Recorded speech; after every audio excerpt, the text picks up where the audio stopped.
किसी भी देश का नागरिक हो वो बड़े गर्व के साथ कहता है कि मेरा देश महान, मेरा देश सबसे न्यारा, सबसे प्यारा। और उसकी इस भावना के पीछे एक वजह भी है, क्योंकि उस देश को विकासशील या विकसित देश बनाने में, एक कामयाब देश बनाने में वहाँ के नागरिकों का बहुत बड़ा योगदान होता है। उनकी न जाने कितनी कुर्बानियाँ, कितना संघर्ष उसके पीछे रहता है, तब कहीं जाकर एक देश जो है वो विकसित या विकासशील बन पाता है।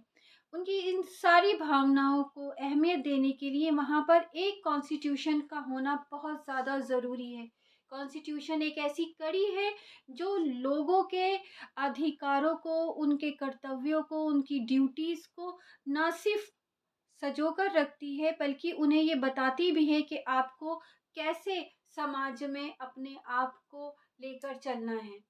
क्योंकि देखिए, किसी भी समाज में जब तक कोई नियम नहीं होते, कोई रूल रेगुलेशन नहीं होता, वो डेवलप नहीं होता, वो विकसित नहीं होता, आगे नहीं बढ़ पाता। तो ये बहुत ज़्यादा ज़रूरी है कि हम जो है वो अपनी कॉन्स्टिट्यूशन को फ़ॉलो करें, क्योंकि वो कहीं न कहीं हमारी कामयाबी में एक अहम भूमिका निभाता है। और ये कॉन्स्टिट्यूशन जो होता है वो लोगों से होता है, लोगों के लिए होता है और लोगों के द्वारा होता है। जो ये लास्ट का वर्ड है के द्वारा, ये बहुत अहमियत का होता है, क्योंकि इसी इसी से ही हम जो है वो अपने देश के लिए एक अच्छा लीडर, एक अच्छा नेता चुन सकते हैं, जब हमें मतदान करने का मौका मिलता है। और ये वो अधिकार है जो कि हर नागरिक को, हर हर वो नागरिक जो एडल्ट है, जो वोट डालने के योग्य है, ये उसका फ़र्ज़ बनता है कि वो बेहतरीन से बेहतरीन नेता या लीडर अपने और अपने देश के लिए चुने। क्योंकि देखिए, कहते हैं ना कि जैसा लीडर होगा, जैसा नेता होगा, वो वैसे ही आपकी अगुवाई करेगा। वो वैसे ही आपको एक एक दिशा प्रदान करेगा, जैसे उसकी अपनी सोच होगी। क्योंकि इंसान जो है वो अपनी सोच पे भी बहुत हद तक डिपेंड करता है। तो ये बहुत ज़रूरी है कि जब भी आप अपना नेता चुनें, वो ये सोच के चुनें कि ये हमारे और हमारे देश के लिए कितना कारगर है, कितना काम कर सकता है। कभी भी ये सोच के ना चुनें कि इसका बैकग्राउंड जो है वो पॉलिटिकल वे से कनेक्टेड है, या ये बहुत पैसे वाला है, या इसका रुतबा बहुत है, इसलिए हम इसे वोट दें। नहीं, आप पहले उसे अपनी कसौटी पे कसिए, उसे परखिए कि क्या वो आपके लीडर बनने के काबिल है? क्या वो आपके देश को चलाने के काबिल है या नहीं है? क्योंकि आपका एक वोट जो है वो आपके देश की तकदीर को बुलंदी तक पहुँचा सकता है। तो एक नागरिक होने के नाते हमारा ये फ़र्ज़ बन जाता है कि हम एक अच्छे नेता, एक अच्छे लीडर को चुनें। जैसे किसी ने क्या खूब कहा है कि तू ही मेरा रहनुमा है, तू ही मेरा मुहाफ़िज़, तेरे ही हवाले है मेरी जिस्म, मेरी जाँ, मेरी आब।